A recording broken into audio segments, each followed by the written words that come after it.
अवध अवध के स्वायत्त राज्य का संस्थापक शहादत खां बुरहान उल मुल्क था। उसे 1722 में अवध का सूबेदार बनाया गया था।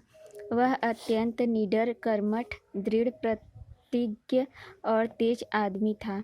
उसकी नियुक्ति के समय कई बगावती जमींदारों ने प्रांत में हर जगह सिर उठाया। उन्होंने मालगुजारी देने से इनकार कर दिया, अपनी निजी सेनाएं गठित कीं, किले बनाए और शाही सरकार की अवज्ञा की। वर्षों तक सआदत खां को उनसे लड़ना पड़ा। उसने अंधेर गर्दी को खत्म किया और बड़े जमींदारों को अनुशासित किया। इस प्रकार उसने अपनी सरकार के वित्तीय संसाधनों को बढ़ाया। विभिन्न प्रकार की सुविधाएं देकर उसने दूसरे सरदारों और जमींदारों को अपनी तरफ कर लिया, किंतु उसने अधिकतर पराजित जमींदारों को नहीं हटाया।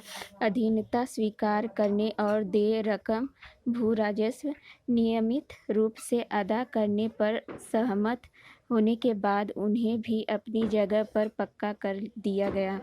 सआदत खां ने भी 1723 में नया राजस्व बंदोबस्त रेवेन्यू सेटलमेंट किया। कहा जाता है कि उचित भू लगाकर तथा बड़े जमींदारों के जुल्मों से बचाकर उसने किसानों की हालत को बेहतर बनाया। बंगाल के नवाबों की तरह ही उसने हिंदुओं और मुसलमानों के बीच कोई भेदभाव नहीं किया। उसके अनेक सेनापति और उच्च अधिकारी हिंदू थे। उसने हठीले जमींदारों, सरदारों और सामंतों को उनके धर्म का कोई ख्याल किए बिना दबा दिया। उसके सैनिकों को अच्छे वेतन मिलते थे। वे हथियारों से सुसज्जित और सुप्रशिक्षित थे। उसका प्रशासन कार्यकुशल था। उसने भी जागीरदारी प्रथा को जारी रखा। 1739 में अपने मरने के पहले वह वस्तुतः स्वतंत्र बन गया था और उसने प्रांत को अपनी वंशगत जायदाद बना लिया था। उसकी जगह